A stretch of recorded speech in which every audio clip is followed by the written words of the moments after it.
ባለፉት 4 ዓመታት ከተፈተኑት 3,148,000 ገደማ ተማሪዎች ያለፉት 146,658 ብቻ ናቸው። 3 ሚሊዮኑ ሙሉ በሙሉ ወድቀዋል።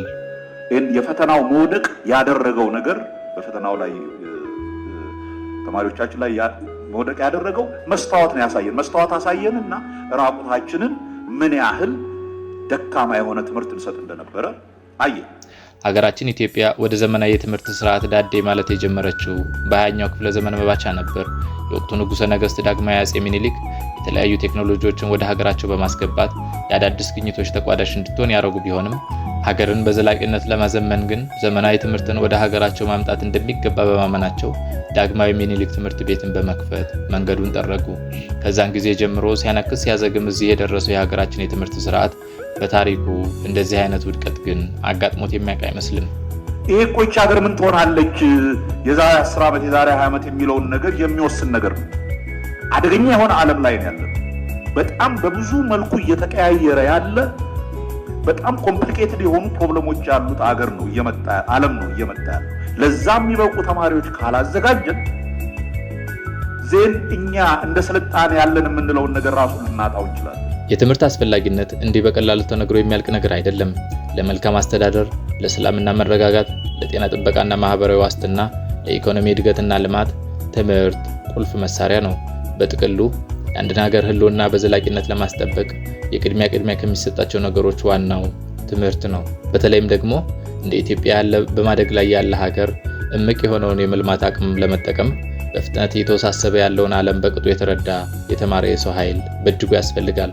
እውነታዊ ቢሆንም ሀገራችን ኢትዮጵያ በትምህርት ዘርፍ እያስተናገደችው ያለችው ስብራት አሳዛኝ ብቻ ሳይሆን አሸማቃቂም ነው። አሃዛዊ መረጃዎችን ብናሰላ ባለፉት ተከታታይ 4 ዓመታት ውስጥ በአማካኝ ከተፈተኑት 100 ተማሪዎች ያለፉት 4ቱ ብቻ ሲሆኑ 96ቱ ሙሉ በሙሉ ወድቀዋል።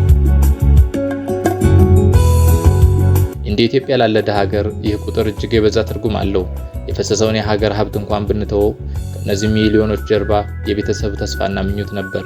ለእነዚህ ሚሊዮኖች ሲባል ጎስቋላ አርሶ አደሮች ከዕለት ልብሳቸው ከዓመት ጉርሳቸው የማይተርፍ ንብረታቸውን ከስክሰዋል።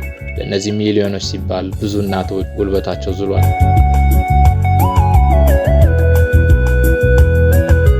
ለዚህ ሁሉ ምስቅልቅል ካጋለጡን ነገሮች ዋናዎቹ የትምህርት ቤቶች የመሰረተ ልማት መጓደል፣ የመምህራን አቅም ማነስ፣ የመማሪያ ቁሳቁሶች አለመሟላትና ከቤተ ሙከራ የሚሆን ዘመናዊ ቴክኖሎጂ የራቁ መሆን በዋናነት የሚጠቀሱ ናቸው። እዚህ ምስሉ ላይ የምትመለከቱት የሀገሪቱን የትምህርት ስርዓት ተግዳሮቶች በሚገባ የገመገመው የአዲስ ስታንዳርድ ዘገባ እንደሚያመላክተው የብቃት ማረጋገጫ ፈተና ከወሰዱት የአንደኛና ሁለተኛ ደረጃ መምህራን ውስጥ ፈተናውን ያለፉት 25% ብቻ ናቸው። ከዚህ አንጻር በወደቀ የትምህርት ስርዓት የተማሩ የወደቁ መምህራን የወደቁ ተማሪዎችን ቢያፈሩ የሚገርም ነገር አይደለም።